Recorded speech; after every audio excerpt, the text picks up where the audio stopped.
You can lay out the perfect points. You can have the facts completely on your side. Yet somehow you still walk away from the conversation feeling like you completely lost. We have all faced this exact opponent. It's the person who interrupts, speaks over you, and dominates the room with a loud arrogance they try to pass off as confidence. We are taught from a very young age that standing your ground in situations like this requires raising your voice. You are told to defend your ideas and fight to be heard. But the very words you use to defend yourself are actually handing over your leverage. The 19th century philosopher Friedrich Nietzsche observed that the desperate need to explain yourself is a symptom of a fragile ego. When you rush to convince others, you are signaling your insecurity, putting yourself at an immediate disadvantage. By the time this video is over, you will know exactly how to outmaneuver manipulators and command any room without uttering a single syllable. It starts with a concept known as the tactical void. Humans are deeply uncomfortable with silence. We crave social certainty, and a sudden pause in conversation feels like a threat. When you stop reacting, their amygdala, the region responsible for fear and anxiety, perceives silence as danger, triggering high alert. Without a response to guide them, their mind scrambles. They project insecurities, wondering if you're judging them or realizing they're bluffing. To relieve that mounting pressure, they will almost always try to fill the space. They will keep talking, over-explain, backtrack, and inadvertently hand you the weaknesses they're trying to hide. By simply holding eye contact and doing absolutely nothing, you let them dismantle their entire argument for you. Let's apply this observation directly to your daily life. Scenario A is the argument trap.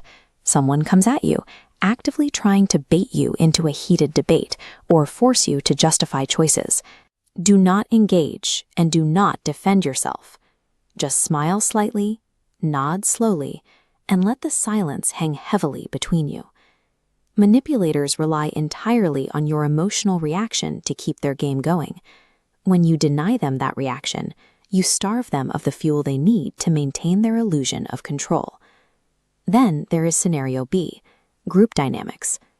Think of those meetings or social events that turn into intellectual Hunger Games, where everyone talks over each other to prove how smart they are. Stop fighting to speak. Instead, act like a hunter. Sit back, watch the room, and listen closely for the insecurities buried in their endless chatter. When you finally choose to step in and deliver just one calm, sharp sentence, the entire room will freeze to unpack its weight. You go from being a reactive puppet begging for attention to the gravitational center of the entire conversation.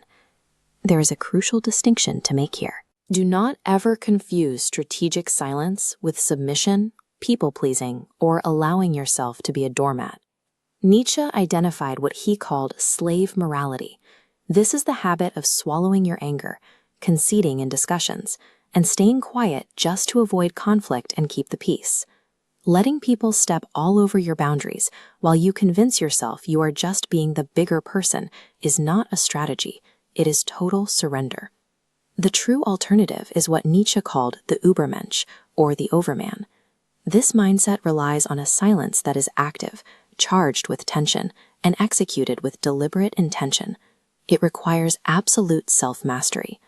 The Übermensch does not need any external validation.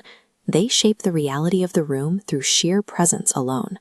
You no longer have to play the reactive games designed by other people. Your silence is now an invisible boundary and a highly effective weapon. Remember, the weak shout to be heard, while the strong choose their moments. If you are ready to master your own mind, click subscribe and join us.